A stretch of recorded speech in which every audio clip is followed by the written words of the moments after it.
All right, let's go ahead and kick this off. Welcome, everybody, to another version of SALT's Unsalted AMA.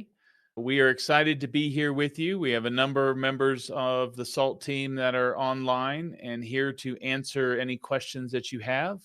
I am Hunter Albright, Chief Revenue Officer for SALT, and joined by Shawn Owen, who's the CEO, and Kelly and other members of the team are supporting us as we provide these AMAs as a chance to share information that we have, talk through that information, and answer any questions that you might have. Shawn, do you want to just say hello and then we can get kicked off?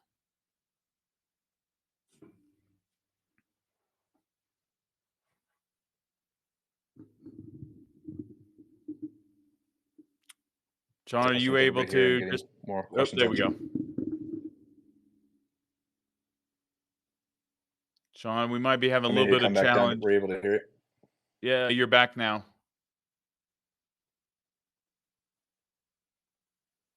All right, we might be having a little bit of audio difficulties with Shawn's audio. He'll be coming back.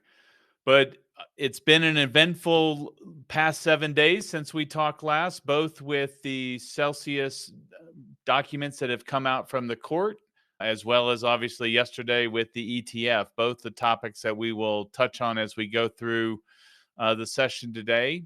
We will kick off with our understanding and reading of the timeline that's associated with the Celsius refinance. I know that's a topic that we've spent a lot of time on, and we'll probably continue to do so just to make sure we can be as helpful as we can, both with information that we understand and have been communicated, as well as then any questions any of you might have on what might be your options to refinance your Celsius loan if that is of interest to you. Before we jump into that, Shawn, do you want to do a quick audio check?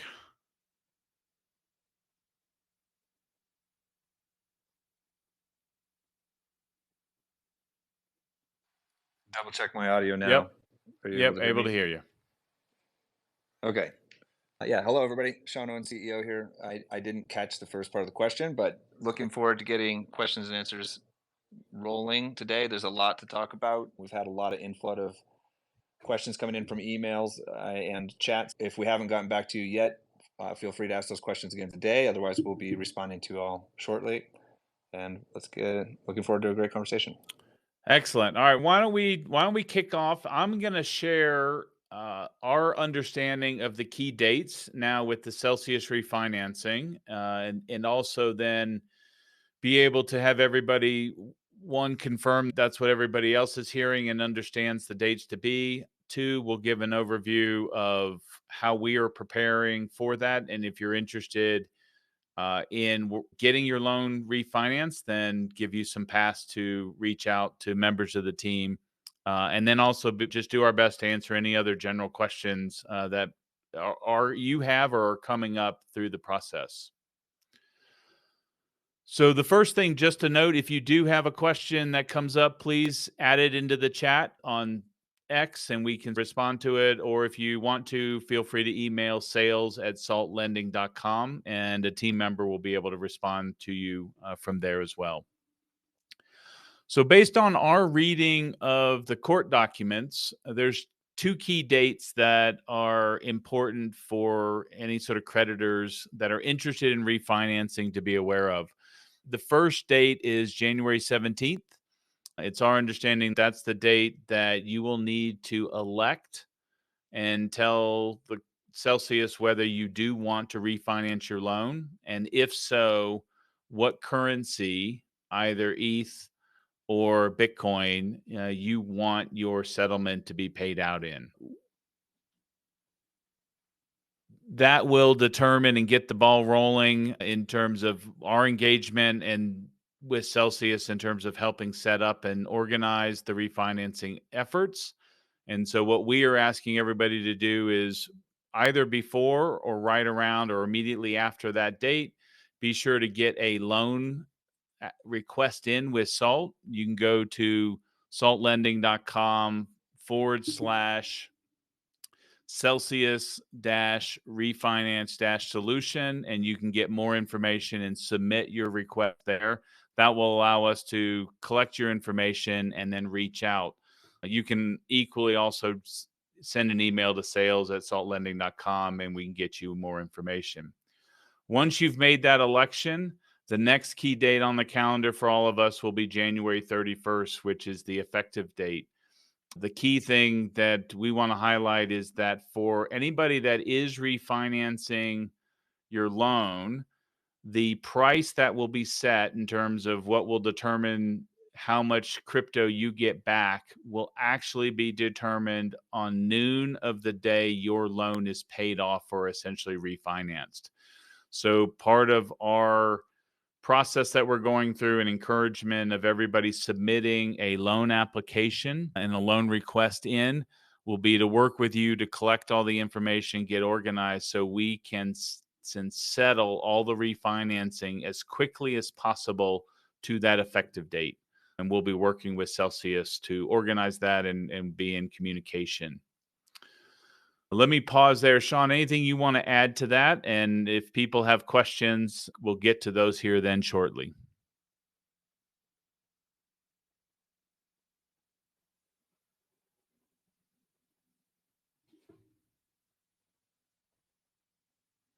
Shawn, you're on mute if you're speaking. I'm not speaking. I can be speaking, but I didn't catch a question. I think there's still some audio issues. I was just saying, Shawn, if you had anything else to add just on the timing or just the general update from the Celsius refinancing perspective. One thing I heard you state, I think, is core to what we want to discuss today. I think there's going to be a lot of questions around that, so we'll probably want to just get into the Q&A. Perfect. Let me, John Winslow. I'm sorry, I apologize, John. Would love to have you ask your question.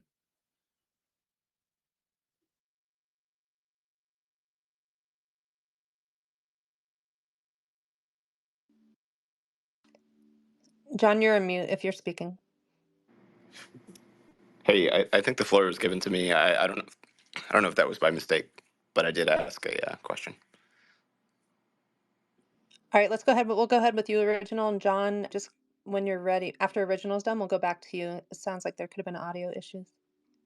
Okay, thank you. I passed in a little bit late. I don't know if I missed part of the upfront discussion, but I just wanted to know if essentially there was any difference in the amount of collateral that could be retrieved if you were to go with a SALT loan versus, say, the advanced repayment option.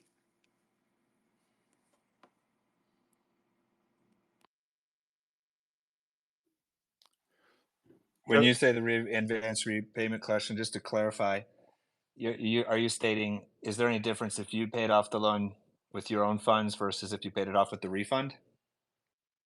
Correct. Yeah, if I were to just make the lump sum payment on the loan and just get whatever collateral back through the distribution versus going with you guys and taking the loan and refinancing. Correct. Yeah. So the math on the collateral should not be any different. The implications of the accounting will be different, but the math on the collateral will not be different. And the transfer function and all that would be between you and Celsius without us involved. But I think that's a straightforward answer. Okay, got it. Yep, that makes sense. Thank you. Thanks for your question. John, did you have a question you wanted to ask?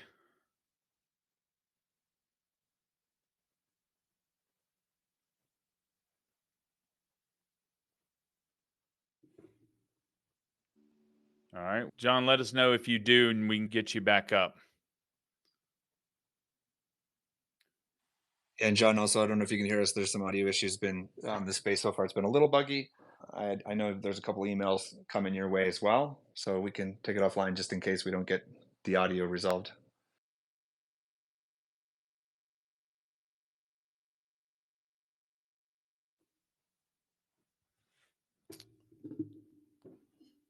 Shawn, I'm still not hearing anything. Yeah. No, I was just going to say, as we're working through, as I mentioned, with the 17th, the election of whether people want to refinance, we are collecting everybody's loan applications to be able to structure a loan that will help people pay off and get back as much crypto as they can in that process, as well as then working with Celsius to set up the operations to be able to repay them as quickly as possible, close to the effective date. Now, we are anticipating that they won't all be able to happen on the effective date, but trying to queue everything up so that we can do those in batches and do them as quickly as possible. Based on some of the conversations you've had, both with sort of customers and prospective borrowers, are there any key things that you want to highlight in that process? I think in the highlight, just there's a calculator that we can ship out to people. If you go to the landing page itself, if you reach out to us and you have questions related to the math, we have a calculator. We can work through it with you. We can send you a copy. A lot of the questions just are related to what the math looks like, which now that we finally have the final mechanism and the timing of it, you can get really close to accurate uh, and understand what that's going to look like on the other side of it. The other point of clarification is we are still talking to people that have earn accounts. That usually doesn't get brought up. That is something that we can work with you on if you would like the earn value transferred as part of the collateral. We just need to know that so when we're coordinating the closing with Celsius, we can anticipate what that looks like and make it as seamless and easy for you as possible to have it one and done on the same day. And that this is specific, we should continue to mention to refinancing related to Celsius borrowers who are paying off their loans and getting out of the bankruptcy and coming to SALT, not specific to just SALT in general. We can have conversations related to SALT in general as well, but just to draw a line to stand so we don't confuse people. A lot of the conversation is related to a program that is designed to help refinance and pay off the loan obligations at the Celsius bankruptcy for people that were creditors on the borrower side and the earn side, and separate from just.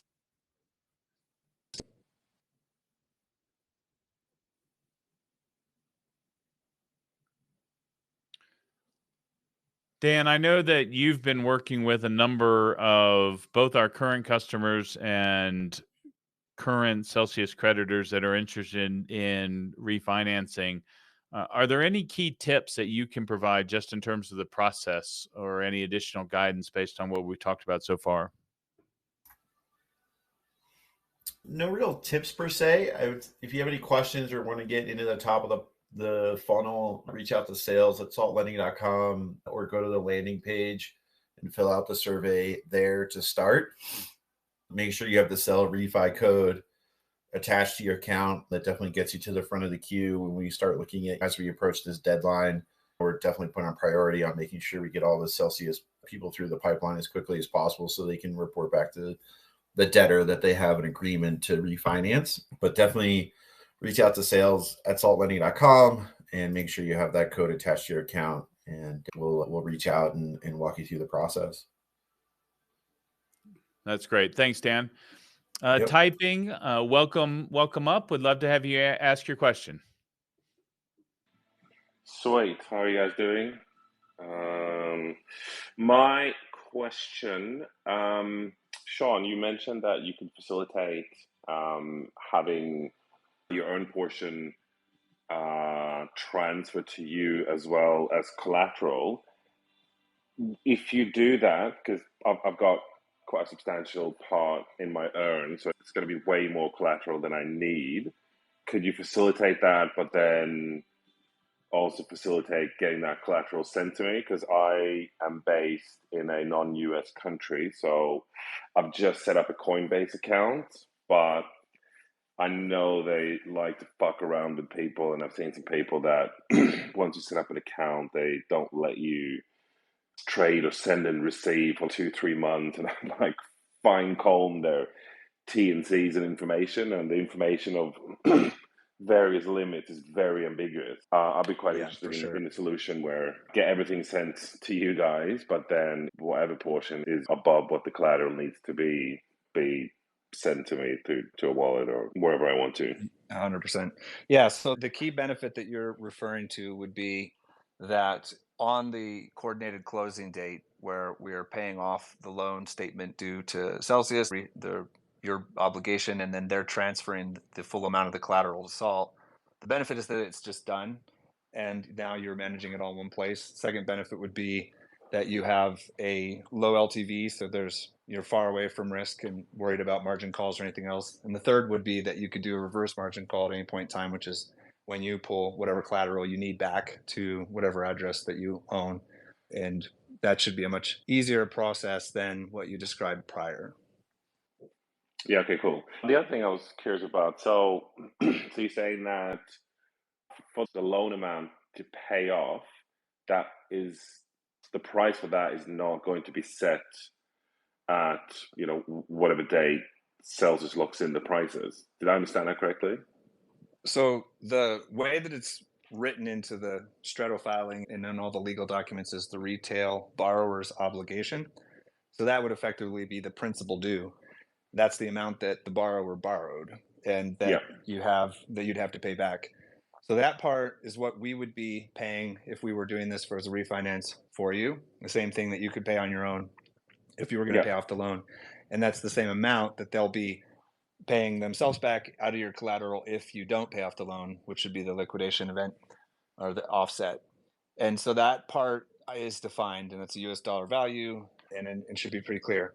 The part that confuses people, I think, is that up until now, we didn't have a known date of how they would price the Bitcoin that you get the value of for the collateral repayment. So they're going to you can think about it, I think, as a repurchase of collateral out of the total pool available for your dollars. So if you had $100,000 that were being paid off at Celsius, then that would be $100,000 of Bitcoin at noon on the date of the closing.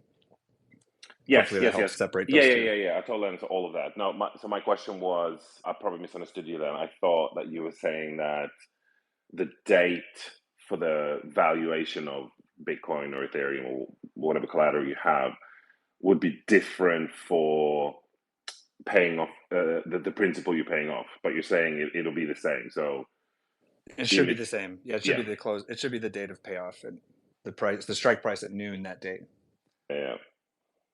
And do you have any sort of estimation of how long it'll take for you guys to execute that? I get it that we need a date and stuff, but once there's a date in place, is it a week, 2 weeks, a month, 2 months? It's going to be, I think, a challenge for us to go as fast as possible. So we want to go as quickly as possible for all the obvious reasons, because time is money and it's going to cost us a lot of time and money to do all these. But assuming that, let's say we started on the 1st of next month, just as an example, our strategy is to pay off the smallest loans first in order so that we have a methodology. That doesn't mean we won't do only one at a day. That means we can do as many as possible within a given time that we can coordinate through the logistics.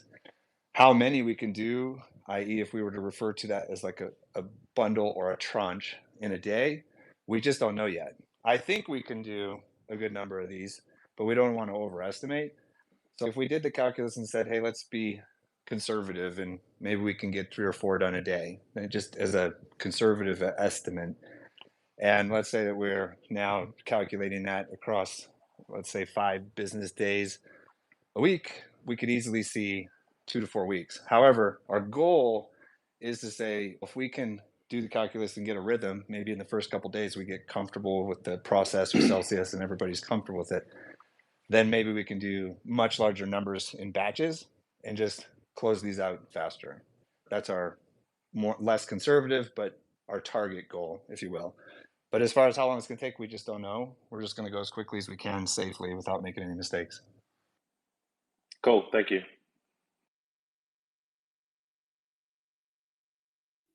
Thank you for your question.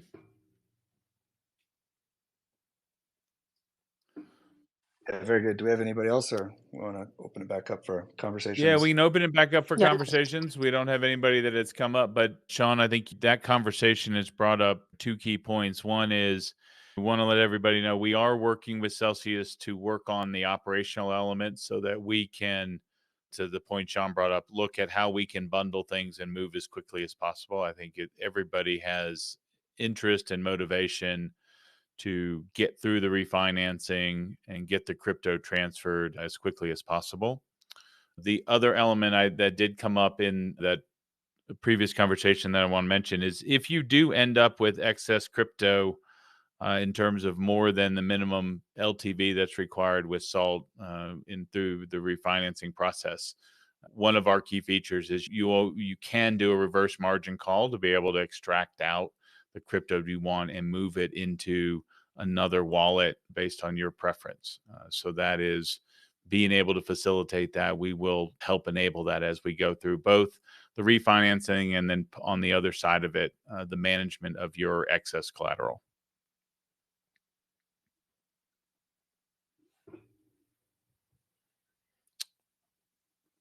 All right, we've got a couple other people that have come up. Yanni, do you want to ask your questions, please?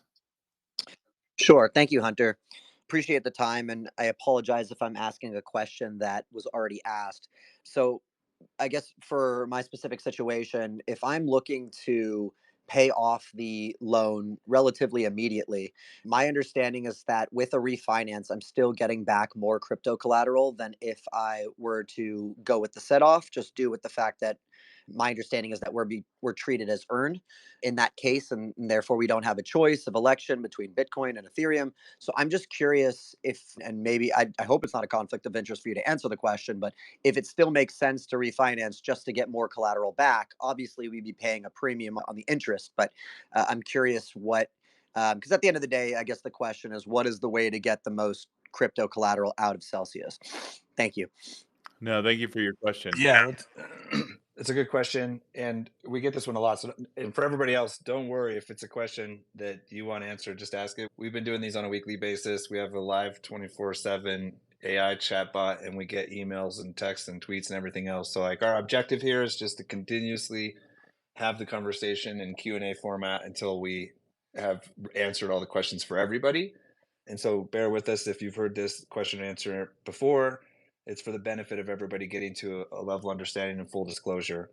So there is definitely a calculus that shows that you get more crypto back for two reasons. One, the election form, and two, the fact that you're paying off the principal amount. So that amount is going to be in crypto as well. The big debate has been back and forth. Why should I care? And for us to just be objective and state this, which we have in many of these spaces, it's really up to you and your own personal circumstances and what's best for your situation and your advice with your taxable jurisdiction or your CPA.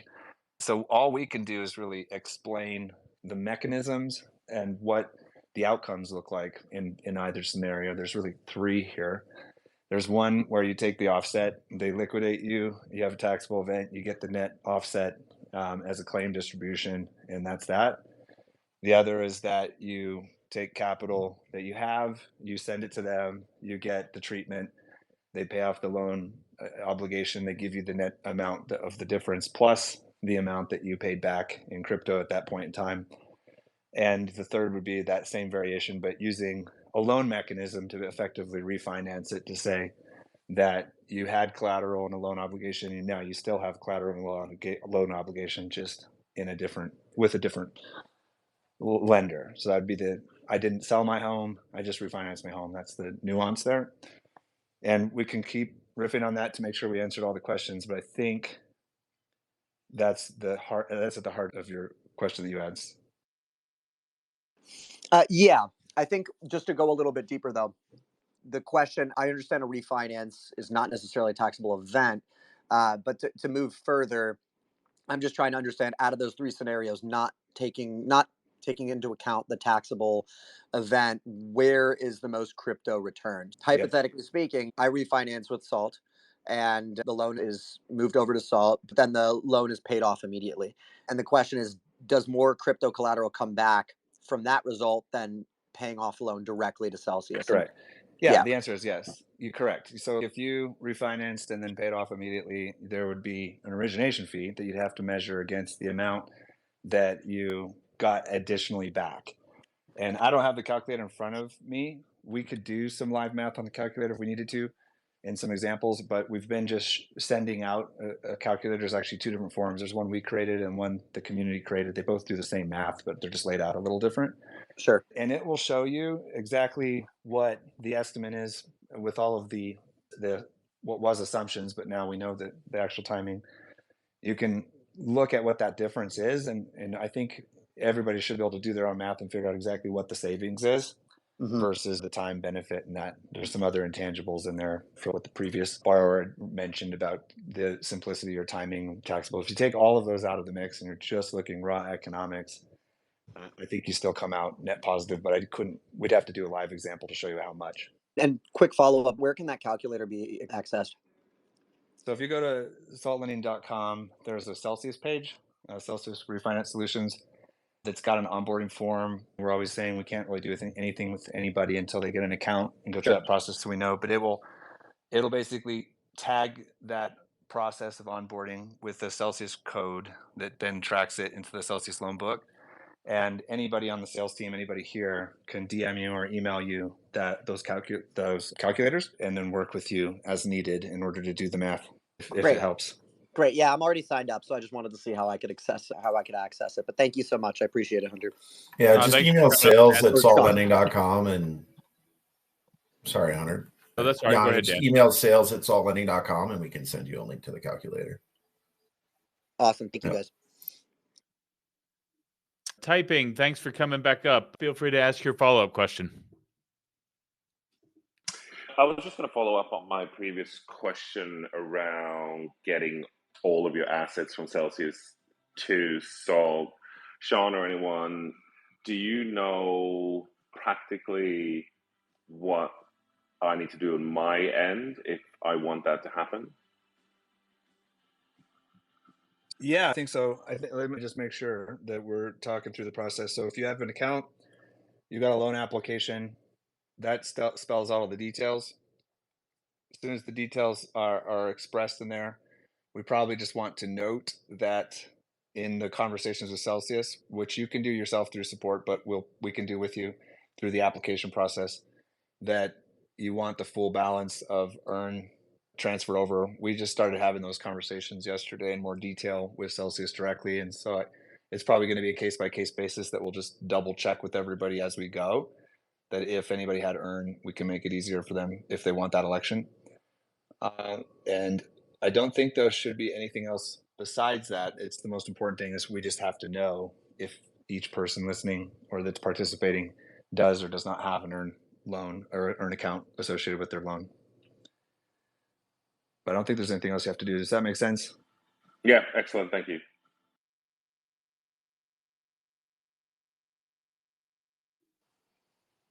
Excellent. Thanks for your question. So if anybody else has any additional questions on the Celsius refinance, please feel free to come up and we'll address them. But we will also move on and chat about some additional topics. And then also if there's questions regarding anything, we've got one coming up. Thomas, welcome up. Please ask your question.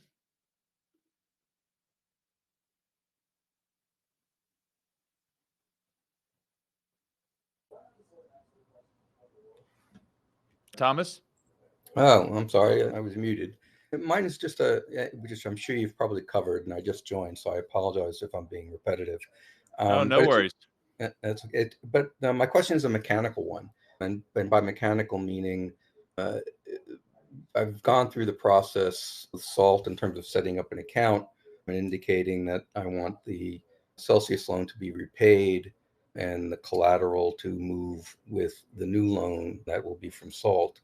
The question I have for you, though, which is why I call it mechanical, is what do I need to do, if anything, at this juncture? Because when we initially went through the voting process, we had to indicate in that document, if we were a borrower, how we wanted to address the loan and the repayment of that loan. And now that we're moving forward, and I understand Celsius is asking or sending out emails saying that there are things you may or may not need to do, and that's where I'm lacking a little clarity, is do I need to do anything at this juncture, or will the process just move in and of itself to completion? Or is there something I need to do in responding to Celsius to indicate to Celsius that me as the original borrower has elected to have Salt refinance or not at this stage?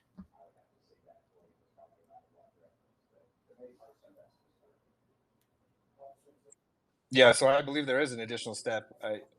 It should be coming from Celsius directly that they just want before the 17th to acknowledge that you will be paying off the retail obligation. I don't think they originally had discussed having it detail out what lender and if you were paying by yourself and all that, and then I think they just simplified it down to a yes, no. Are you going to be paying off your loan, or are you paying it out of collateral and the Right. offset? So we've been doing the best we can to keep updates with Celsius directly, and then always mentioning that if it's specific to Celsius, it's best to just double check whatever we're saying by going to their support and asking them that question. But the way we understand it, it's exactly that there's going to be communication coming out from White Case through the formal process, and that it will basically spell this out, and then there's an election where you'll have to just stipulate yes or no, and then that goes into the planning where they will then be doing the calculus on the ones that did the offset, and whoever is paying off the loan obligation will have the instructions for a loan payoff, whether they're paying it off themselves or with a third-party new lender. Okay. Very good. Thank you. Welcome. Thank you. Yeah, and just to add to Shawn's response, our communications and engagement with Celsius have indicated that once people have elected that they do want to refinance their loans, then they will be in contact with you to basically get your approval to allow them to engage with your lender of choice.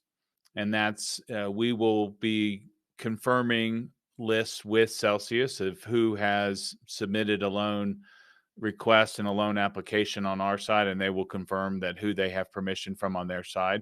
And we will be looking to get that done in between the 17th and the 31st so that all the operational elements can be pulled together to be able to then settle and complete the refinancing as quickly as possible, as Shawn has indicated.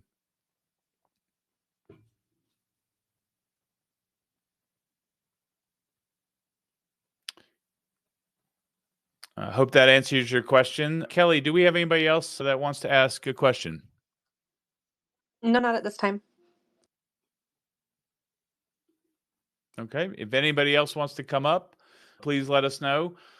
John, the other thing I want to add, and that the team has sent a message as we've been going on just to confirm with everybody, we did get some communication from Celsius yesterday that they are working towards, this is not 100%, they are working towards our ability to receive people's earned payouts directly if they want to be able to leverage those as collateral for loans. And so we will continue to get more information on that and look to update everybody as soon as possible as we move forward on that.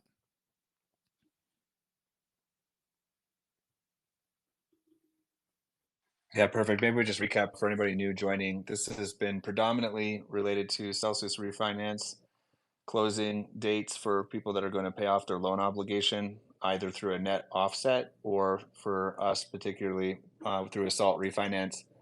The 17th of January is the date that you'll need to signal to Celsius directly through their process and their channels that they send out that you will or won't be paying off the loan obligation in what format. And in that process, that gives SALT the ability to coordinate a closing for you on your behalf to pay off the loan obligation. In the event that's why you're here, or if you are interested in that, make sure that you have a SALT account and that you've got a loan application in process that's been submitted that would have the amount of capital needed to pay off the loan obligation, the retail borrower amount. And if in those conversations with loan ops back and forth, as you do all the checking the T's and C's on the SALT side, the disclosure statements, the loan terms, all of the particulars for your situation. If you need anything specific on that's not stated, just let us know, whether it's different format of accrual on interest, or if you have questions about the earned collateral, if you want to make additional collateral out of a current SALT account or a new deposit, all those questions can come out to make sure that we've custom tailored this to your benefit. That's a recap for anybody just joining. In summary, that this has been focused on SALT refinancing loan obligations for Celsius now that there's an effective date to start coordinating the closings for these loan statements to be paid off. With that, there's also a lot to talk about just in general. So if anybody's here just because you saw the space or SALT specific, more than happy to come up and discuss whatever else with the remaining time we have. And if you've heard the questions or haven't heard the questions, feel free to just jump up and chat with us. If not, there's always a 24/7 chat support, sales, emails, and or other channels that you can get a hold of us, so that we're helping make sure that everybody's fully informed and we put all the proper information out until you have all the questions answered. So let's go back to John. John, I appreciate your persistence. Would love to have you ask your question now. See if we can get the audio to work. Sure, thank you. Can you guys hear me? Yes, we can. There you go. Sounds Okay, good. great. Yeah, I'm still getting used to Twitter Spaces. And I didn't want to step on any of the Celsius conversation. That's obviously very important, but I'm just looking for an update on the California DFPI. Yeah, you bet. So we're in daily communication at this point and plan to be servicing loans very soon. The steps of where we're at is reconciling and making sure that all math equations are up to date and ready to be sent out for current statements for all borrowers in California. Proof audited and verified that everything is accounted for and all the options are laid out. We're also working to send some surveys out to all email correspondence that would help us understand the particular situation for every borrower, specifically along the lines of what is best for you, what option gets you current. Are you looking to pay the loan off? Are you looking to refinance the loan? Are you looking to extend the loan? Are you looking to X, Y, and Z? There's really only about 3 real categories with some nuance in it, but every single loan is different. None of them are universally the same. And so for us to hear what's best for everybody and to plan accordingly will help us understand if we're extending loans, reinitiating loans, paying off loans, you name it. All of that is being in final stages prepared.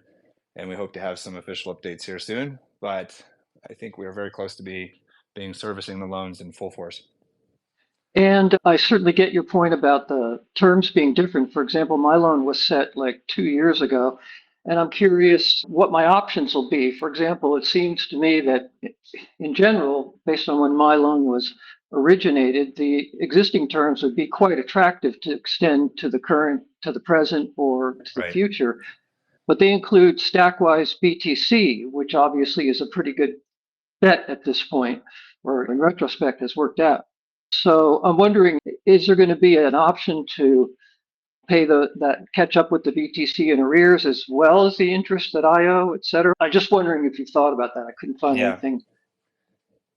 Yeah. So we haven't wanted to put anything out in partial format. We wanted to get to where we have all the information from borrowers. We have all the information on statements and that we can answer everything completely, because it will be a lot of engagement back and forth as soon as we start going live. But to your point, yes, the objective is to cover the interest of the lenders, i.e., because you have 2 people in this relationship and then SALT in the middle as the platform. You have borrowers and lenders. Both need to be accounted for and compensated accurately, because they both have account statements they have to file, and they both have taxable implications and all the other reasons why you have to have the accounting match. But all of those provisions will be accrued and honored the way that they were, if all goes the way we anticipate it in the final audits. That being said, of course, for new loans that we're originating today and anybody that would be originating a new form or a new loan, we're always subject to what the current market conditions are. And I would say that California residents probably end up in a pretty good spot because they locked in at a lot of rates back when rates were in a very different environment altogether. That said, rates are much higher today than they were then, but I think everybody will be very pleased with looking at the math and seeing that it's exactly what it should be, and it's accurate for all parties involved. That's our expectation, is just to get the best outcome for everybody involved. Okay, great. But to me, there are 3 periods of time. There's the original loan terms, which obviously have expired, at least for me. And then there's the current market for loans going forward. But what about specifically the time between, I guess, the time where these loans have been dormant? Maybe I didn't quite hear that answer in your answer, or that part in your answer, but what is the thinking behind the dormant period? What are the options going to be? The thinking will depend on everybody specifically, so I'm being careful not to overfit this to your circumstance for anybody else listening. But Right, everybody right. will have their own options of either to the same options that have always existed that will always exist. These are contracts that have been signed, and in contract law, there's basically a start point and an end point to a contract. It's either active or it's not. And with the previous and then new, I think that's the main delineation, is loans that are ongoing or active from prior and new originated loans. So the main option, first and foremost, will be, is it better for you to pay off the loan, or is it better for you to extend the loan? And extending the loan is what we would typically call a new origination or a refinance.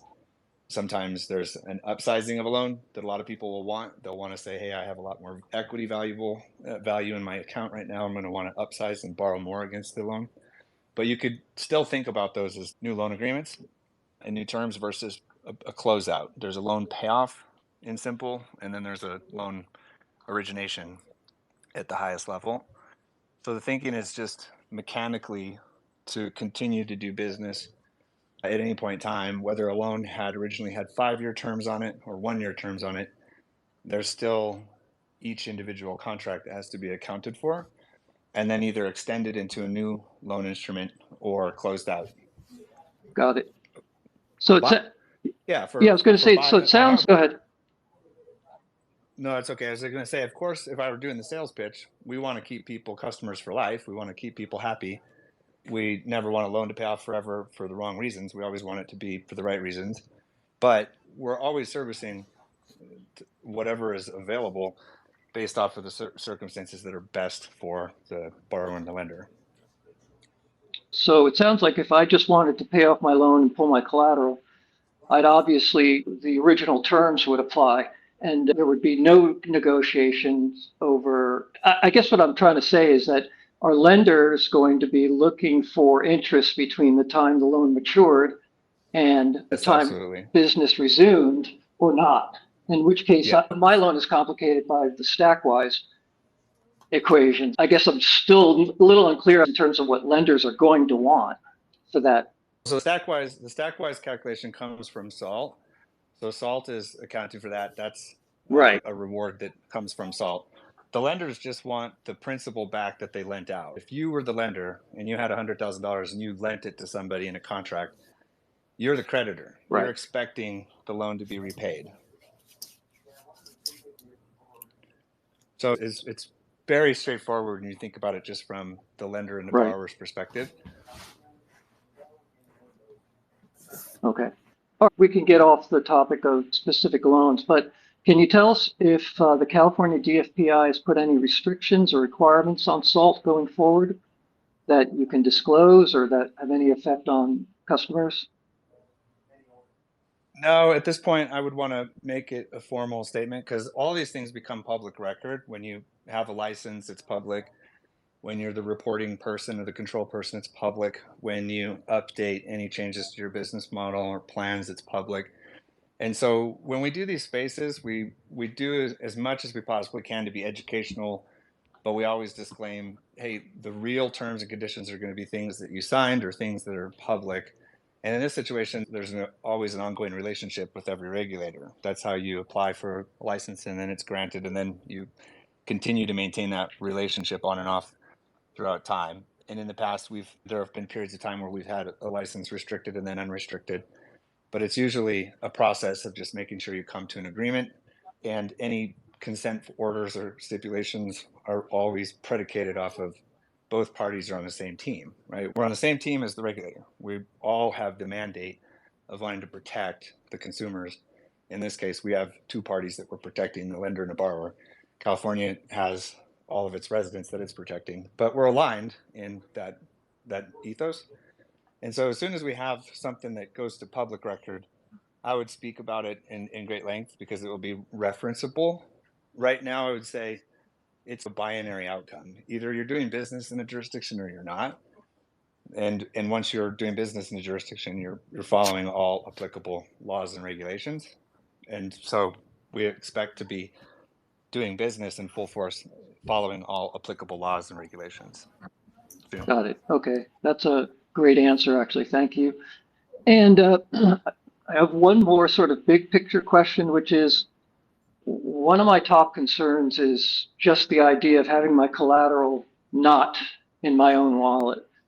And I wonder if you guys have evolved or thought about any kind of proof of reserves or public audits or things like that, so people can be confident that their collateral is available, intact, and whole For sure. Yeah, these are, going so I forward. put all of these categories, the questions that you're asking now, we're always looking at what problems is Salt here to solve? What are the problems that we should be solving that we can be the best at in the world? And what solutions can we implement that solve those in the best way possible? And then we rank those. And there's a element where the market is always the person deciding, right? So Mr. Market or Mrs. Market is always basically dictating what problems we need to solve ahead of anything else, because we don't exist if we're not providing value to the market, and the market tells us if we aren't.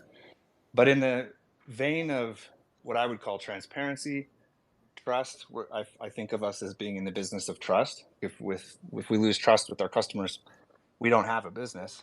And so it's at the highest pinnacle for us to always be thinking about security and trust. And it's been our core pillar from day one of inception, and it will maintain itself as that, because without that, you don't have any other problems to solve if you don't have the trust of your customers. So in proving the different ways that you can gain the confidence and trust of your customers, there are a lot of ways you can go about that. Some customers want to know that you're regulated. Others really care about knowing that you have transparency. Others want to know that they hold part of the keys. Others want to know that there's a custodian that holds part of the keys. So it actually gets very nuanced pretty quickly, and none of the solutions are perfect for everybody. So we look at it like a risk distribution metric of how do we address as many of these as possible in the best way possible. They all have their own challenges, right? There's a trade-off to everything too. For example, proof of reserves doesn't account for proof of liabilities, because on-chain always has this other offset to what obligations legally do you have off-chain. Although I'm a big believer in the tri-party agreement and multi-signature, which are a legal and a technical way of achieving the same goal, which is that there are multiple parties involved to make sure everything goes as planned. We have a lot of expectations towards how to improve products and launch more public transparency and more proof and trust products. That being said, there's always this, we have to listen to the market. Like, some of these things sound really good in theory, and then they don't rank as high as soon as you put them in front of the customers. But we're always happy to hear the ideas, and we definitely think about them deeply, and it's ingrained in our fabric to always be iterating on that topic.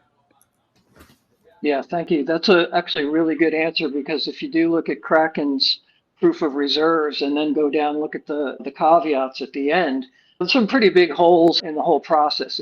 It sounds, like you said, it sounds great superficially, but it's something. And anything that can increase transparency and trust is obviously going to be a big factor, because I don't know about everyone else, but I'm still a little gun shy about leaving crypto anywhere at this point. Still Yep. need to process Yeah, I that mean, and get through it.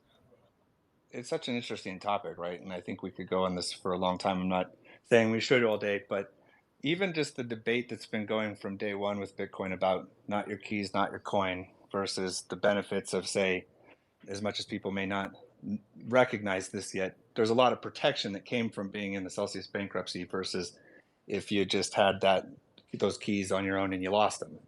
So there's these trade-offs, right? I think if you were just split it down the middle, 50-50, if you kept half of your custody and self-custody and half of your assets in a third-party custody, then it puts the onus on you to become a custodian, and it also puts the onus on picking the right third party as a custodian. And I've always felt like at some point in time, if we were to solve this, the things that would need to be true is we'd have to have dynamic multi-signature, which is like a modern version of dynamic escrow, and the ability to account for all of the different problem sets that exist in totality when you think about inheritance and probate and all these different crazy things that can come along the life cycle of something. But really, that's up to everybody individually. Our job is right now is to continuously improve as a good actor and think about how we can be a part of the solution. And we're only solving certain problems. We're not solving all the problems for everybody. And we don't want to try to do everything for everybody. We just want to be the best at what we do.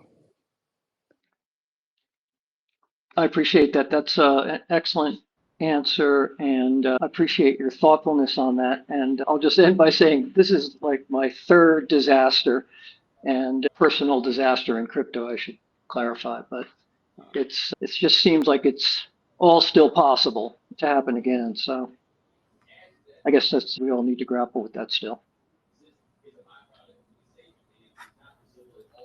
Well, John, thank you for coming up. Thank you for your persistence and belief in the ecosystem and community as a whole. And we greatly appreciate your contribution today.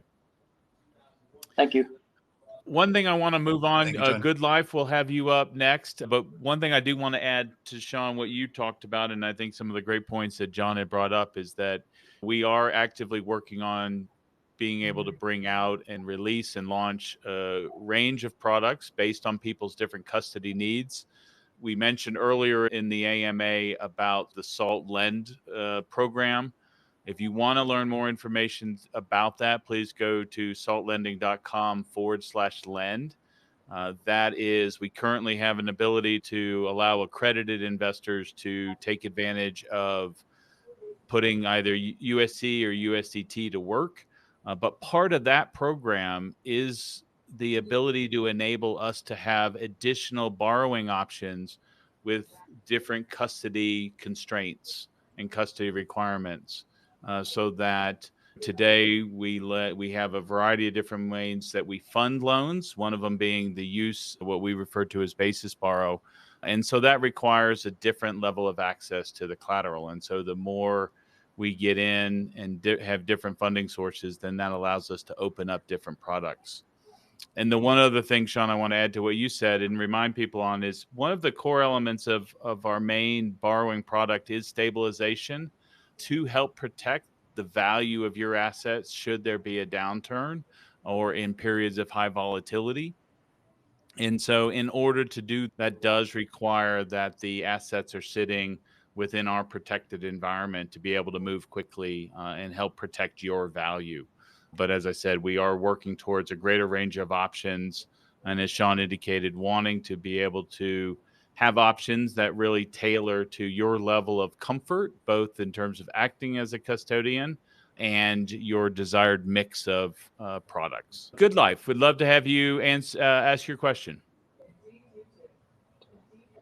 Hey guys, thanks for having the space. Sorry, I just jumped on, so I probably missed a bunch of stuff. Shawn, yeah, thanks for responding to my tweet earlier on. And yeah, I just had some questions. I'm sorry again if some of this is a repeat, but so I'm out in California, so I just heard some stuff about California loans. I'm not sure what else I missed. I guess I could probably go back and listen to the recorded portion, but basically I wanted to know what the process would be for refinancing.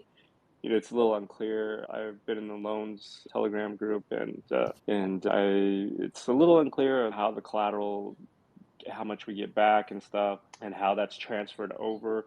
I did hear somebody I think mentioned that we need to have a SALT account already, and I'm not sure if someone said that we needed to have coins in there already in order to open a loan. Yeah, and then also maybe I should just go one question at a time. I have a few different questions, but I guess what is the process for doing that? I have like 14 micro loans basically. Each one is about 2,000.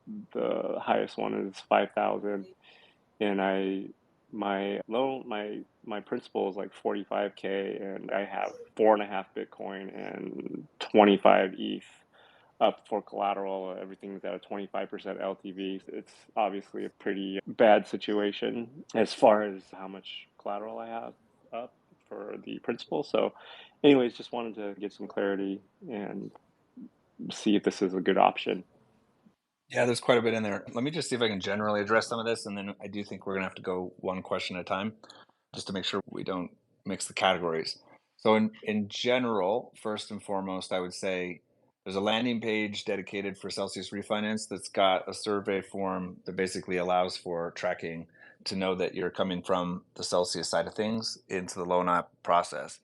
The prerequisite for us to do anything would be that you are coming through the process and have an account that you have filled out a loan application to express your interest for the total amount. We don't really care how many loans you had with Celsius. We do care just about what the total amount is going to be for the payoff statement to coordinate.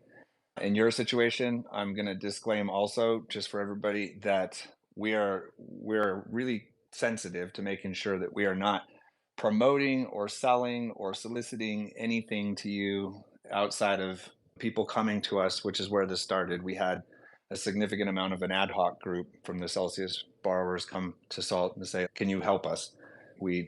Things have changed and we need to know if you can help pay off some of these loans. And so we started taking in those applications and figuring it out. And it's taken a significant amount of our energy and time. And in California, I say that because in any jurisdiction that we don't yet do business in, or that we're not licensed in, or we don't know what the licenses are, because there's a lot of countries in the world. Like when you really look at the total map, there's just so many microcosms that you have to think about. We always start with reverse solicitation, which is people coming to us saying, hey, can you help us? Which helps us say, we're not trying to market some payday loan to you. We don't want to be in the bucket of scammers or have issues. We just want to know where the interest is, which we would measure as demand, and then we will go get licenses wherever possible needed, and we'll work with regulators to make sure that we have everything to the T, that we're following the laws and regulations. But once you have an account and you've expressed what the payoff amount needs to be, then we just want to put loan documents in front of you so that you don't have to trust anything we've said or anything you've heard. You can read it for yourself. You can have an attorney or an accountant read it together with you, and you can make sure that it's clear what that looks like and that it's in the best interest for the best option in the market. And at that point, then it's just coordinating. Then we're just coordinating about the timeline of when in any particular circumstances that are needed for your situation. But that's the general process. There's a calculator that we can send you also once you're interacting with sales that will help do the math. A lot of questions come up. One of the questions you touched on is all related to what does the math look like? There's definitely a way to get to that until it's on the final closing payment the statement payoff from Celsius, which will say that you're done. And it's on the new loan origination, which says you've originated a new loan. It's not official. So you can always just know that there's that final, until I put my signature on it, I'm not committing to anything. I don't have to worry about any obligations. You're not held accountable other than until that time comes that you're signing paperwork. But the loan calculator definitely helps get a forecast amount, so where people can understand what that looks like in the crypto amount. So with that kind of general overview of some of the stuff that maybe we've talked about earlier, but you missed, now I think we could just go one question at a time to make sure we answer your questions in detail. Okay, awesome. Thank you, Shawn. Yeah, I guess let's start with this one. My original loan terms were at a 0% APR. I'm not sure how Celsius did that. I obviously didn't complain when I was opening those loans, and so I was just wondering how, starting from there, how would the interest, how would that transfer over? What does that look like for California? Yeah, so think about it in these terms. We don't have anything to do with Celsius other than coordinating the payoff amount. We're there to help anybody that wants to pay off their obligation so they get the treatment that's outlined by Celsius. There's a total line in the sand there that's important to note, because we have what we can do and then we have where we're not involved, right? So we've been in close contact, we're getting information, we're helping people answer questions, but when in doubt, if it's a Celsius question, go to Celsius and ask them. In this situation, the way we see it is you just have you have three abilities. You have the ability to say, just net out my Celsius account, liquidate whatever the principal is. I'm not sending you the principal back, and send me the difference, whatever that is. And that has nothing to do with Salt. You have option number two, which is get capital from somewhere that is not Salt, your own capital or some other lender, and coordinate with them to pay off the advanced retail borrower obligation, which is the loan payoff amount. And they will send you the treatment, and they'll work with you on what that looks like, and you'll get the distribution. I think you'll have to go through Coinbase or some other PayPal, and we're not involved. And then there's the Salt solution, which is you go through, you create an account, you tell us how much you need for the payoff amount. We coordinate with you on behalf of your interest with Celsius to make sure that there's a new loan originated that is on Salt terms, and that the old loan is paid off, i.e. the bankruptcy settlement obligation amount and claim distribution is all done for the loan part, at a minimum, that's on Celsius. So if you think about it, it's just break it in two parts.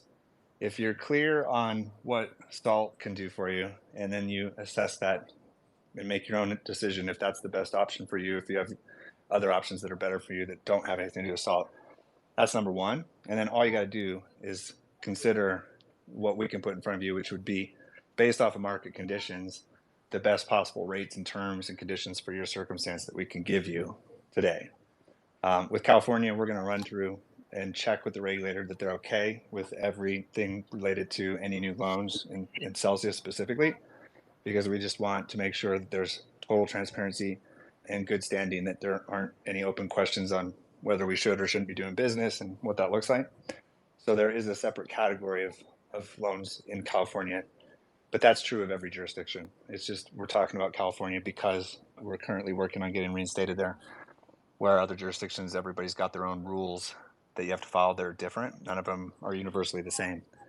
So does that help clarify on what it'll look like? It'll just look like either no loan or a new loan with the current market conditions.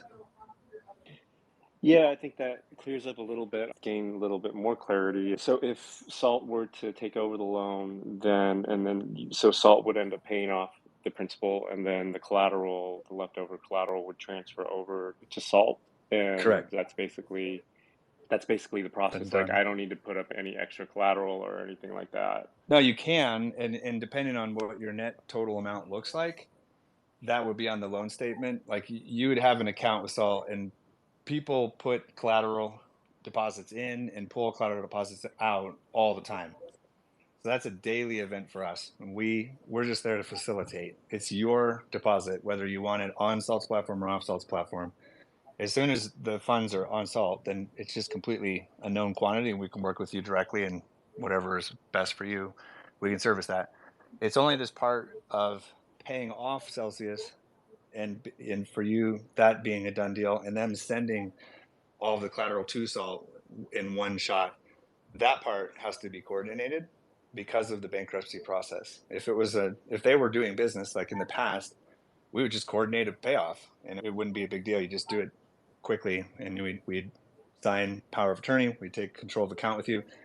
We would send them funds. They would send us collateral, and it'd be done. Right. So it was just like in a refinance of a home or any other kind of new financing event. One agreement is closed out, a new agreement is entered and turned active. This situation has a little more coordinating that has to happen just because the timing of the bankruptcy, which finally is now upon us, and we're in the final stretches where there's a known effective date. Okay. And then as far as the California that whole thing goes, is that something that would be resolved before the 17th, before we need to vote? Because that date's coming up pretty quickly. The vote, so indicating what you're going to do with Celsius, I think you just have to do regardless on your own outside of SALT. It'll have nothing to do there, and if you have to change it, then it is what it is. That's really just for their planning. All right, so that piece of it, why do they want to know, and why are they making you explain if you aren't paying off? It's because they need time to coordinate, and they're doing the math to figure out who's going to be sending money and who's not. So separate that for a second. When it comes to just SALT's ability, I spent an hour this morning. I'm going to spend the rest of the day after the space just making sure that we're putting 100% of our focus on the final pieces of what we have in California. It's been an extremely slow process. That's been my one complaint, is that it's just taking forever, and that's outside of our control. What is inside of our control is that we feel like we are very close to servicing all the loans, and we want to get some extra clarity before we make any statements to Celsius loans particularly, because they are unique. But we will put something out public as soon as we possibly can. For this purpose, just treat everything as conversation and getting as close to the mark as possible. And don't trust anything anybody says anywhere unless it's on an official SALT document that you're going to be signing. That's always the general principle. Don't click on any buttons. Don't click on any links. Don't send anybody any money. Don't sign anything unless it's obviously clear. That does take some time to go a little slower, but that's what we always refer to as, this is conversational. We're going to give you the best possible information we can, but always verify at the source, which will be public information. Okay, I think I have a couple last questions. So in the loans group, I did get a link, and Tony, thanks for posting that refi calculator. But are those calculations pretty accurate on how much we would be getting back how much collateral would be transferred over? And then the second question is off of that is if I were to pay off my loan pretty quickly I think I saw somewhere that there's no penalty for early payments. And yeah, I just wanted to get some further clarity on that. I know you probably touched on some of those things, but yeah, just that collateral, that calculator that Tony had Yep. posted.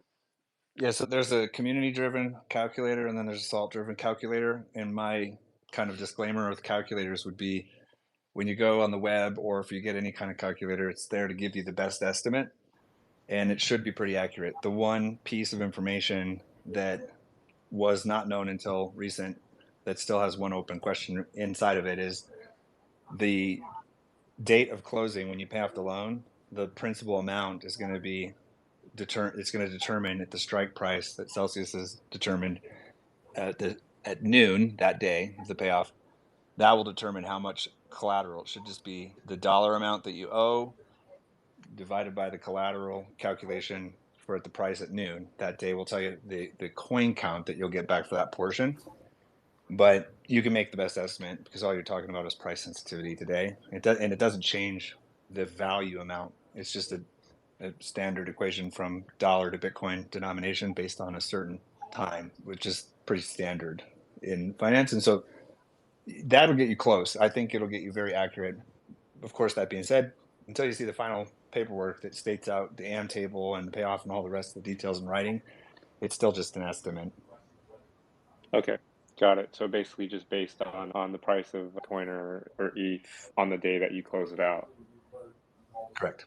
Okay, cool. All right. And then, yeah, I think that's it for now. Thanks for answering the questions. I appreciate you. You've been in this space like since this whole thing happened pretty much. And so I've seen you 2011. on. Yeah. I'm actually more referring to after the whole Celsius thing Yeah. happened. Yep. Like I've seen you in spaces like very often. So first time I've actually been able to talk to you one-on-one. But yeah, thanks for everything. I appreciate it. I appreciate you. Like I have one mission, and it's been a ridiculously long time. I've had the laser focused on it, which is people have Bitcoin that they want to treat as value, as property, and thus they need to be able to borrow against it. It's super simple. That's a relationship that has to be enabled and trusted between a borrower and a lender that gets super complicated. But it's been the mission from day one back in 2015, 2016, and still is. And so I've been here for the whole ride of Celsius before they existed and after they existed, and we're not going anywhere. So I appreciate you here. We're here for you. Hopefully we bring value, and that's all I could ask for. Yeah, thanks again. Good live. Thank you for your question. Before Tim, we'll come to you here shortly. Real quickly, I wanted Tom Conley with you. Do you have a question that you want to ask or a follow-up? Yes, please. Yeah, in terms of the process where you're in a clawback situation, so you take the following scenario, $150,000 loan taken out within the 90-day window.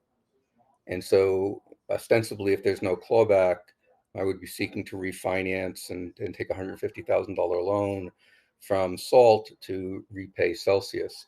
And what I'm trying to understand is what is the impact of the clawback for the loan? Someone was just writing on Twitter that the way it's set up currently is that in the scenario I just described, I would be required to pay 0.275 times $50,000, and the $50,000 being the amount over the $100,000 threshold. So I would be required to pay that to Celsius. And so if I've got that right and I've stated it correctly, I'm still though looking at refinancing a $150,000 loan, and I have just paid an additional $13,750, being the 0.275 times 50,000 to Celsius. So do I have that right? Do I understand that correctly? And I realize this is likely more of a Celsius question than a SALT question, but it does impact the calculus of what actually the loan amount is that I would have with SALT in refinancing the loan. Yeah, it does. So can you help me with that? Yes, no, it's a great question. I think we should go a little further on this, Tom. So this is definitely a Celsius Right. question. And I'm in a state right now that I personally haven't spent enough time on all the inner workings of the clawback situation yet, because it was nebulous for a long time. It was a theoretical Right. threat, and people would come ask me questions, and I'd say, look, I'm not in the business of making assumptions. There's plenty of them already to go around. Let's just wait until we have more clarity. But in your understanding, now that we're coming to a closing date, an effective date, can you elaborate on what you believe is going to happen for people that are in that window? And then we'll have the conversation here, but then we'll go do some research on this, because there's actually been 2 or 3 more people that have been emailing me just in the last week on this topic. So it'd be a good topic to flesh Right. out. Fair enough. Again, my understanding is very, I'll say, shallow. There's a lot more reading I need to do, I think, within the documents that exist. But again, in the scenario I just described, and what I just described is my actual situation. So I borrowed $100. Yeah, maybe what's the likelihood is what I want to try to place into that. I don't know if I made that clear, but yeah, if we do your example, do you know if it's a guarantee yet, or if it's still a potential? I do not know if it is a guarantee yet. I think there's, again, I haven't seen anything definitive, and that may be because I just haven't found it. But in my mind, I'm sitting here thinking, okay, I'm at the end of the day, effectively in the math that I just shared with you, it's going to be $163,750 that effectively needing to come up with to satisfy Celsius, 150 being the loan principal and the additional 13,750 being the clawback piece, if in fact the faxes someone wrote on Twitter are accurate. And so that's my understanding. But again, I'm a little hesitant because you're going to be processing paperwork to refinance a $150,000 loan because that's the principal amount. But is that really the right amount? And I guess that's where my mind's coming is. So Right. that, Yeah. So we've been taking the stance that so this kind of, let me illustrate this like outside of Celsius for a second. When we originate a loan, we are not going to do that unless that we feel that we can manage an over collateralized amount of Bitcoin or a portfolio of crypto assets that would support us being able to tell the lender, yes, we're good for this money. We can prove we have the historical operational ability to pay you back. Because their question is always going to be, if I fund a loan of $100,000, sure, it sounds great that I can earn X percent, but how do I know that I'm not going to lose my money? We say, look, these borrowers are willing to put up their collateral, and it's a virtuous cycle. So in that process, there's some checks we have to do, but it's pretty much, hey, if there's collateral, it's provably on chain, and it's provably on an address that can be locked up. So you have this excellent form of collateral. I would say the best form of digital collateral that exists, and in a high probability that nothing's going to move unless somebody agrees to sign those transactions. So in that world, if somebody comes along and we've now originated a loan and says, hey, you got to claw it back, I'm not even sure we're involved or care. right. That's been my main topic of why I've avoided this one, is because I don't know that it's a SALT problem. It's did we or did we not originate the loan because you did or didn't have the collateral amount in an ability we could or could not get the loan funded through paperwork. Yeah. Well, But once it's there, may I interrupt for just a minute, though? But I think it does have some impact on SALT. So let's use my situation and take the view that the amount of collateral I have supporting the loan is significantly in excess of the LTV ratio you require. And given that stance, to me, that then says, if the scenario I described earlier was correct, would I be smarter to be indicating to SALT that I want a $163,750 loan in order to pay the $150,000 refinance piece and the $13,750 clawback? Because as it stands right now in the process I've done with SALT, we have all targeted 150, and I'm okay, right, being in that position. But now I'm saying to myself, gee, maybe I should, if you will, refinance or finance the clawback piece, provided, of course, that the amount of collateral I have is there, and which it is, and so I hear you. The borrowing. Yep. Yeah, so maybe this is an analogy that will be fair to say. So help me. I'll just point of clarification here. So a lot of times we'll have people that they'll have a lot of collateral, and they'll say, "Look, I only need I have $500,000 of collateral, and I only need $50,000 of cash right now. But I'm going to borrow $60,000 of cash, and I'm going to sit on the cash just to be safe that I have the interest payments for later. That's like a use case that people do often. And that's the same thinking here, because you could always borrow more against the collateral as long as you have the collateral value. And you can always borrow some and put it aside to make sure that you've got protection for some other thing, whatever that might be. And it feels, unless I'm hearing you wrong, that's what you're thinking is, what if I just borrowed some additional amount to make sure I'm covered? And in all practicality, these loans can be thought of as coverage, like it's insurance. If the market were to completely go away and Bitcoin goes to zero, you have already protected your position because you've already taken the loan principal. It's similar. Is that along the lines of thinking of what? Well, I'm not really, because ultimately I'm still on the hook for the 150 or the 163, 70, 50. If my collateral goes to zero, I'm going to have to come up with the money to pay the loan back in any event. The loan will be paid off by the not collateral. If the collateral, right? not So if the collateral's gone to zero.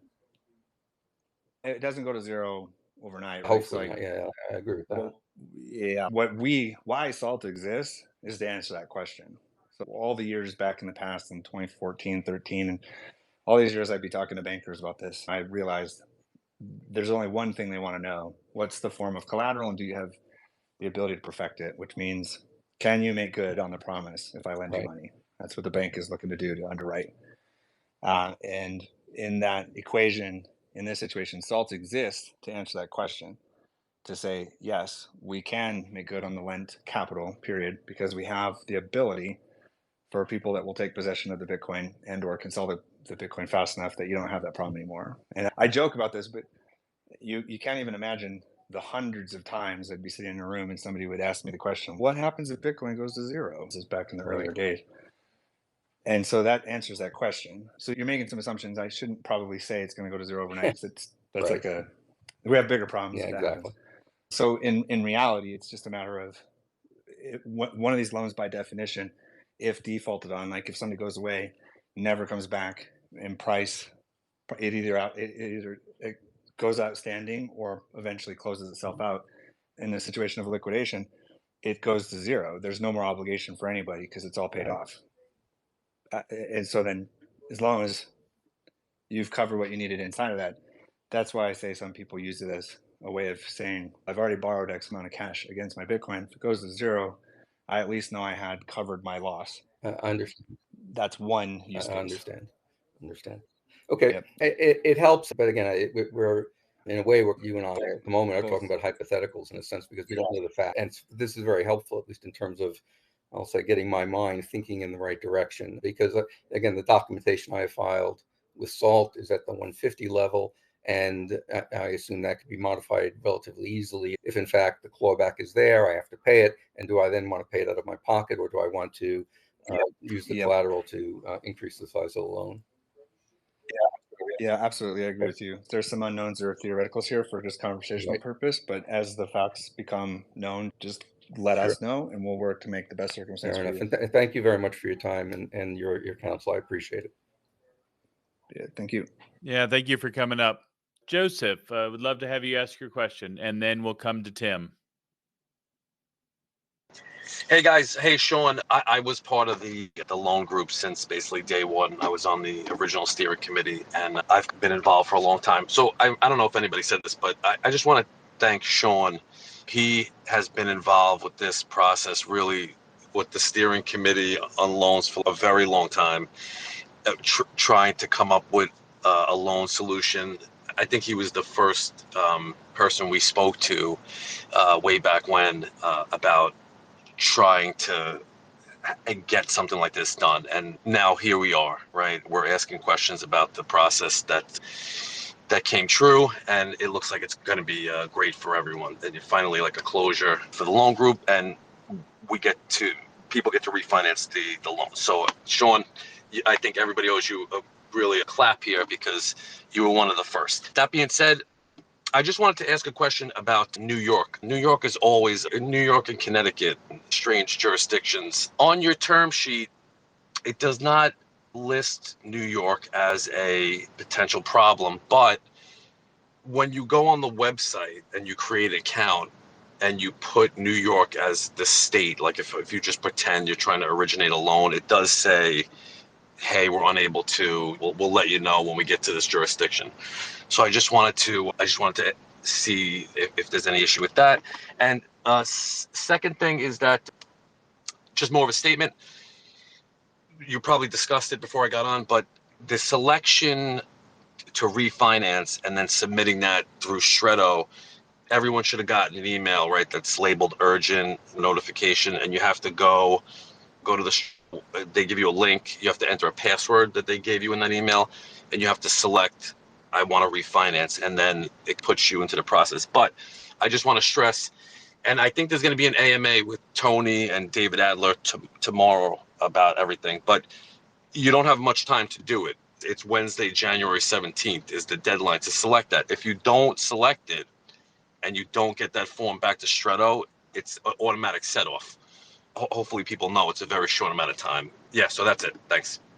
Yeah, Joe, first of all, thank you for the kind words. It's been a long journey, and it's been pretty incredible to meet all the wonderful people such as yourself as well. I can remember the conversations we had at the very beginning. And so thank you for being here, and thank you for thoughtful questions as well.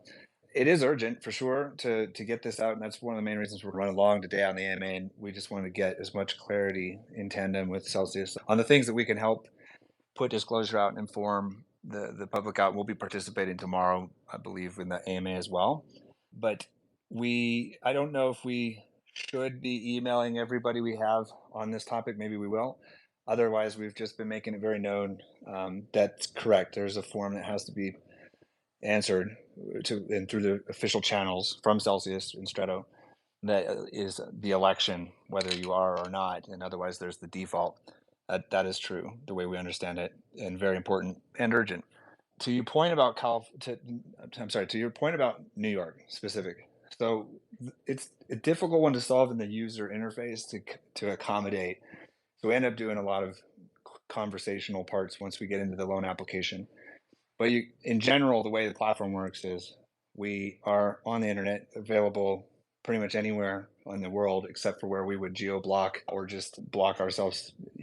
We're there, and so then we have to filter people that come through the door, which oftentimes have nothing to do with crypto, and or just you never know who you're going to deal with in the public. That we filter that through a bunch of different ways of looking at what is real demand, and for obvious reasons, from a business standpoint, we cannot afford to go get 400 different legal jurisdictional opinions for all these little countries all over the world that don't have clear rules, or maybe don't have any rules, or have rules but we can't translate them.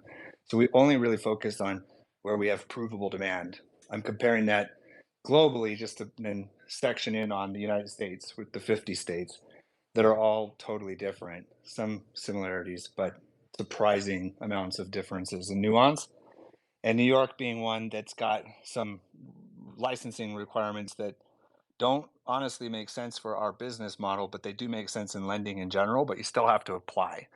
So there's a lot of things you have to apply to get through. In New York particularly, we're applying for all of those things, and we have enough demand now. We didn't before. We really didn't have much demand in New York for the previous years. And it was Celsius that spurred our ability to say there is enough here to really go through all that process and headache to get there. And I don't have a status end date of when we'll have that live on the website. But the reason the communication on the website's a little complicated is we have a lens that shows licenses that we hold.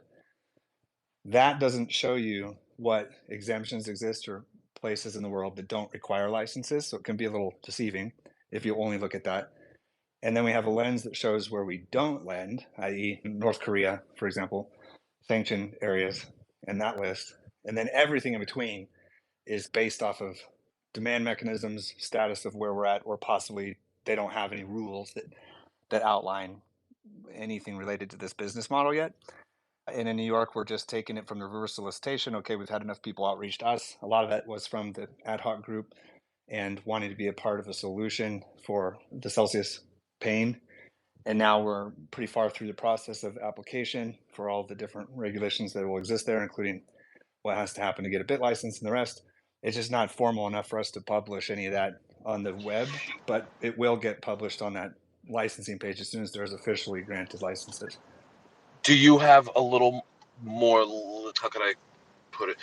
Is there a little more leeway because you are refinancing the loans from the bankruptcy? The Like, the let's leeway, yeah. So there's no legal protection per se because of the bankruptcy, because that's a different entity than for us. Even though you could make the argument there should be some kind of leeway granted, it didn't rise to the occasion for the judge to or anybody to put that into the actual stipulations. But there is always leeway in just the reality of what happens from start to finish. So if you just follow the path of solicitation versus reverse solicitation, i.e., are we going knocking on doors and saying, hey, here's a credit card offer for you? Or are people coming to us saying, hey, can you help me refinance this Celsius situation? understood. Those Yep. are, yeah, and there's a lot of leeway in that, given that's what helps crystallize or solidify that there's real contracts that can be signed that make sense. And that then backs into, hey, it's worthwhile to go get applied licenses that granted and all the rest that you have to go through, which is costly. It's expensive. It's a sunk cost to start. And so you always you always follow, get enough people interested that come to you or that you can prove a product needs to exist, right? Like we may think it's a great product, but until the market tells us that the market needs it, it's just another bad idea until it's proven. And then as soon as we have proof, hey, there's a real product fit here, then we're going to go through as fast as possible getting clarity that we can do business to service all that. And that's the stage we're at right now with New York. Okay, thanks, Sean. So if you get so by the plan effective date, if you have interest, just take one person for example. You have somebody from New York says, "Salt, I would like for you to refinance my loan." You get that today.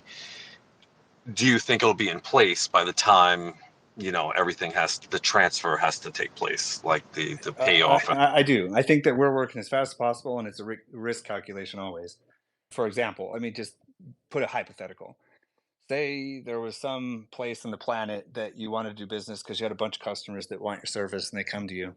And so you say, okay, this is worthwhile. Let's invest into it. Let's get sorted out and apply for all the applications, which is filing the forms to make sure you're doing things right and paying your taxes.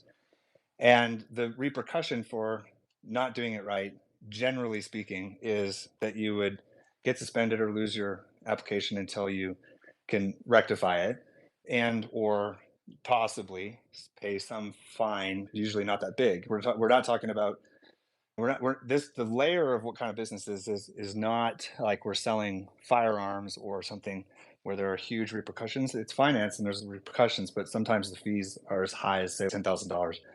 And so that it then becomes a benefit cost analysis. Do we want the headache, or does this make sense? And in New York, I feel that we have made the commitment to go for it.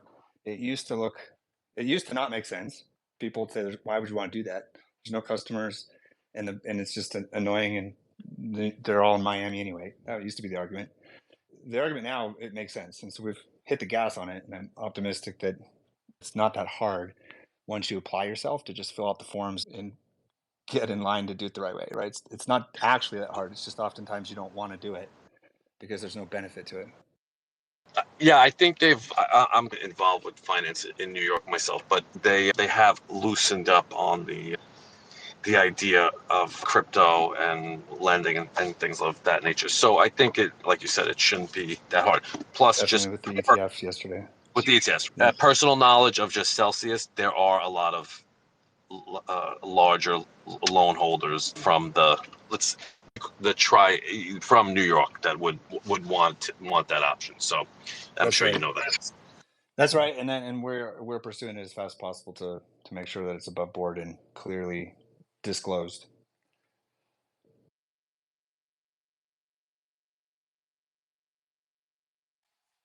Checking my audio. Still here? Yep. Very good. Thank you for your question. Cool. Thank you, John. Tim, would love to have you come up and ask your question. And greatly Hey, appreciate everybody staying on. We will continue to go and answer as many questions as we can. thanks, Hunter. Appreciate it. So basically, the question is, I guess it's for California borrowers, but I'm not sure what the regulatory situations were for other states. But I took advantage of the 25% LTV, 0% interest. I have some rather high loans on the platform. I guess the question is, when it gets adjusted, obviously the LTV is going to be higher with a SALT loan. How will that work? And will there be interest-free loans as well? Will that get transferred as per, I think it's a California state law, but just wanted to get some feedback on that, on how those loans will be restructured at a higher LTV, and will there still be 0% interest? Yep, good question. So just what we understand to be true is that all loans that existed at Celsius will be confirmed closed as part of this bankruptcy. That paperwork will all go away as part of this, and there will be no active loans. So we are not buying loans. I don't believe those loans can be sold necessarily, although we looked at that at the beginning. Because of the bankruptcy process, they're closing those out. And the Right. question is how they close them out. And it's either they're closing them out with a net set off offset that states that you keep the principal you borrowed and we keep the collateral you had and we net it out. Or you pay back the principal that you owed, we give you the credit at noon on the date that it's paid off for the crypto amount plus the remaining balance, and that gets sent to you or gets sent to a lender if you're refinancing it, which is where we fall. And so as soon as you switch over to the SALT side of things, we are originating brand new paperwork per the terms and conditions that are put in front of every borrower, all of them being unique with what amount they need based on the amount of time or when they are originated, the market conditions, the jurisdiction, the preference nuance, and all the terms and conditions that we can service. Each one of them becomes its own new contract. And so outside of Celsius, we're here to facilitate, but as soon as those are paid off, we have really nothing to do with it other than just making sure that your collateral is returned to SALT.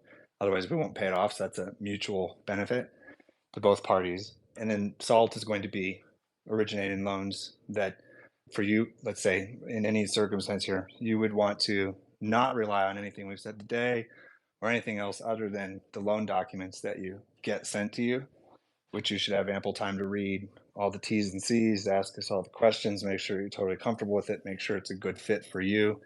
We're not pushing this on anybody. This is a product to help people out, right? And it's only a help if it's the best option for your circumstances. That's something that you'll have to just determine. But the rates will be determined based off of wherever the lenders are in the market, i.e., we're not the lender per se. We facilitate the borrowing and lending on both sides. And so we're somewhat just in the middle, making a certain amount of interest for servicing the loans that are originated, not necessarily for funding the loans that are funded. And however, Celsius did 0% interest. That's magic beyond me. There will be interest charged for any loans that we originate based off of when they're originated and what the market conditions are. Got it. But won't the LTV, are you basically offering the same principal loan that exists with Celsius? Or are you telling this is No. a complete, all right, so this is a completely new refinance where you Yep. essentially would set off that principal and deduct it from whatever remaining equity They'll you do have all in the loan? that. Yeah, Got it. Celsius will do all that. So we're only going to be doing really one thing. We're going to be signing a loan agreement that has the payoff address as a Celsius wallet that they'll confirm is going to close your obligation, and in return, they're going to send all of your collateral to SALT. That's the only interaction we have with Celsius. So the SALT option is real, you really do have to set off your loan. No, you're refinancing the loan. If you set off the loan, then you do nothing. So if you do nothing, they will set off the loan. But We don't have the ability to set off anything because we don't have the collaterals. There's nothing to set off from SALT's But perspective. it's the same thing. You're only giving a new loan based on whatever remaining collateral you have after paying the principal. That is correct. That is correct. Okay, so it's essentially the same as setting off the loan, and then you have your remaining collateral. The reason I have to say it's different is because technically it is, and the devil's in the details. So like, it's truly from our world, we're originating a new loan. That's what we're doing. But for you to do that, you have to set off your Celsius loan. No, we don't have Celsius loans. You have to No, I'm set off saying me as a person would have to set off my Celsius loan, and you would get the remaining collateral and then issue me a new loan. Yeah, but there's a difference here. So I want to be clear because I want to make sure I'm not giving you bad information. Sure. If you pay off the retail borrower obligation, that's what it's called, is the retail borrower obligation, which would be the amount of principal that you borrowed. Hmm. If you pay that off, that is not considered an offset. The offset is when they pay off the loan with your collateral. But I think a majority of, correct me if I'm wrong, I mean, but a majority of people that are going to come to SALT to refinance this loan don't have the principal to pay their loan off. So it's going to get set That's off correct. either way. It's going to get paid off. It's not going to get set off. I'm sorry if But I'm being super yeah, on the spectrum here, but there's a understood. legal difference in the language. Okay. But if you can't, obviously, so you're saying just elect to basically pay off with whatever existing collateral there is? If you elect to pay off with the existing collateral at Celsius, right? If you were talking to Celsius Right. and they sent you the form to fill out and you said, I want to just do nothing, just liquidate me. I'm not sending you the principal back and I'm not refinancing in any format, which is basically two ways of saying the same thing. I'm not sending you any money. They will liquidate you and say, cured. You don't owe us any more money anymore, and we don't owe you any of that collateral. We may or may not have a difference that we owe you. You should have something at the price of currency today, but that's based off of Celsius, right? As Right. you But and in that Celsius, case, then you're subject to a massive tax liability. correct? Yes, correct, Yeah. correct. And that's the main reason why people would want to refinance a loan is if you had a home mortgage and you wanted to get it refinanced, you usually do that for lower interest rates and or whatever your circumstances are. That is different than if you sold the home and then went and bought a new home. Very different from how the accounting will work. Right. But so the loan to value is not going to be automatically higher with a SALT loan. You obviously have your whatever. I'm sure the LTV will depend on whatever the interest rate is, and I'm sure it adjusts based on how high it is. Correct. The LTV is going to be based off of the amount of collateral ratio to the principal borrowed.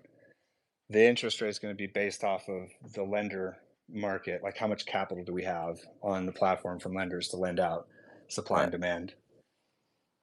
But it's safe to say that the loans that SALT will offer, or the refinancing that SALT will offer, will be at a significantly less principal. Correct.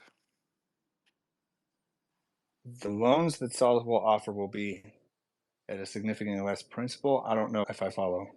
Okay, so if I had a million Bitcoin value at 65,000 value to be of BTC, and I took a $250,000 loan, and that basically got frozen at 20K BTC. So now that the value of that Bitcoin is only 400,000, you're not going to give me that same $250,000 loan versus the 400K.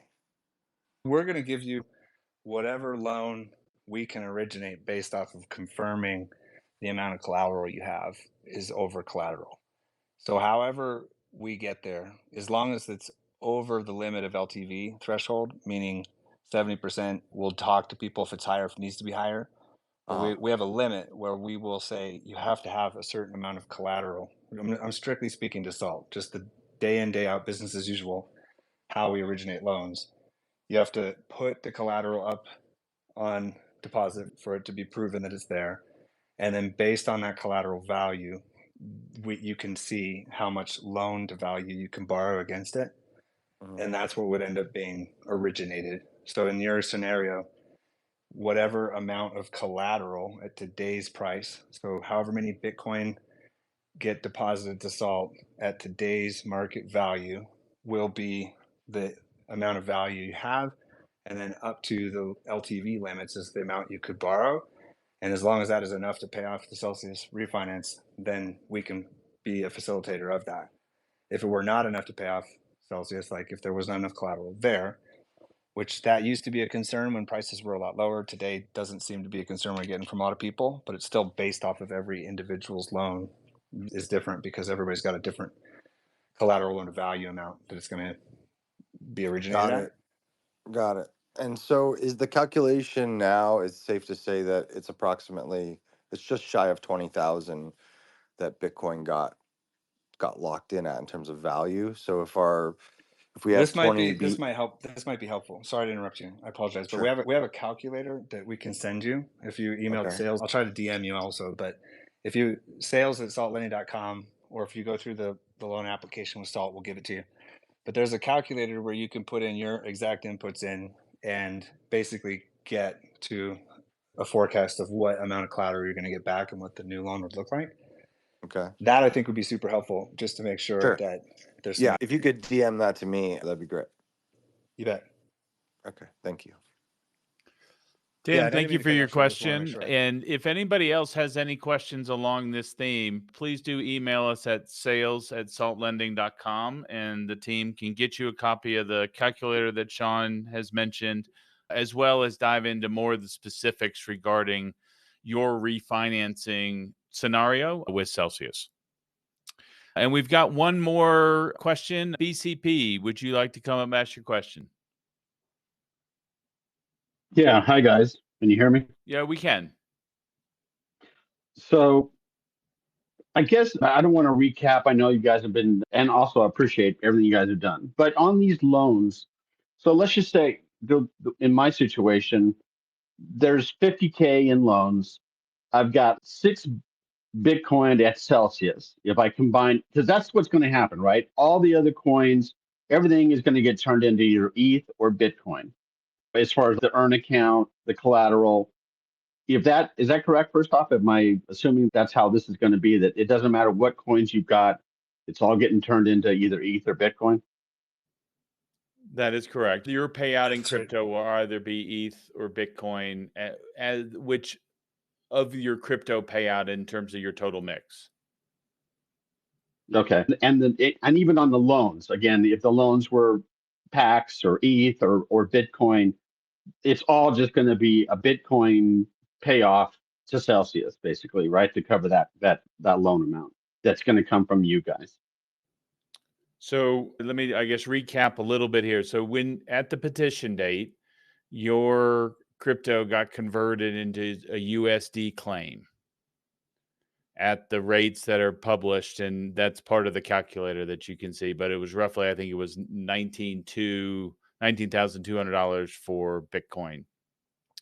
And then at the effective date, when you pay off your loan, you will get back 100% of your principal in crypto, either ETH or Bitcoin, and then your excess collateral. I think it's roughly 68% based on sort of prices as of today that you'll get back in crypto. And the team just corrected me. The petition date was, the price of Bitcoin was 19,881 was the petition date value. Okay. But as far as the loan that I got, it's like a 50K loan. So it's still a 50K loan that I owe. That is correct. to And so Celsius. we will, whatever is remaining in terms of the loan, that's what we would be refinancing and paying off. And then your principal plus excess collateral would be then transferred to Salt to collateralize the loan. Okay. And the current loan request that I have at Salt, I just went over a little bit. I think I needed a loan for $53,000. So I'm just trying to make sure I've got all my ducks in a row with you guys as far as how that's going to get paid off over to Celsius. Is that correct?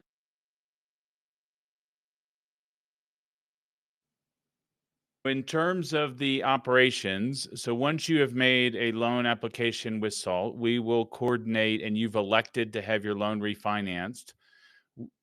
And you then, Celsius will reach out for you to give approval for them to engage with Salt. We will then work with them and work with you to finalize and make sure everybody's on the same page, and the amounts are specific, both in terms of what has to be paid out and then confirm the address. And we'll get all that queued up. And then when after the effective date, when the loans are settled, we will make the payment to Celsius, and they will transfer both the principal, the crypto that's associated with the principal, and the excess collateral to Salt, which will then collateralize your loan. Okay, perfect. I appreciate all the information. And thanks again, guys. Good No, to thank talk to you you. for your question. John, All anything right, bye. you want to add to that? No, that was well stated. Thank you. Very. So first of all, I want to thank everybody. I know we've run over, but it's been a great session. I greatly appreciate everybody's participation and engagement. We will continue to be available to answer any questions that you might have. And if you and probably the best place to reach us will be either through the SALT Twitter account, SALT X account, or at sales@saltlending.com. Shawn, before I wrap, or any closing thoughts? That has been really good. There's some excellent questions asked today. I hope this added a lot of value to everybody. We've been doing this every Thursday. We'll continue to keep that on track. So if you want to tune in, same time, same place, love to hear from you. We always want to get into conversations more broadly. We've been focused on Celsius. We're coming to a close. We'll probably keep Celsius as the primary focus each week until we know that we've addressed everybody's concerns, issues, or what we've got in front of everybody for the best options where we can help. But we're always open for any other conversations. Love to see some familiar faces and new faces. Thank you all very much for being here. We wouldn't be here without you. So we look forward to talking again soon. Yeah, and just to close out again, want to thank everybody for being with us today. If you are interested in learning more about the SALT Lend program, please go to saltlending.com/lend. You can also go to saltlending.com, and under the solutions, you'll see more information regarding the Celsius refinancing solution if you want to learn more there. Otherwise, thank you again for your time, support, and collaboration. Stay long and stay salty. Thank you.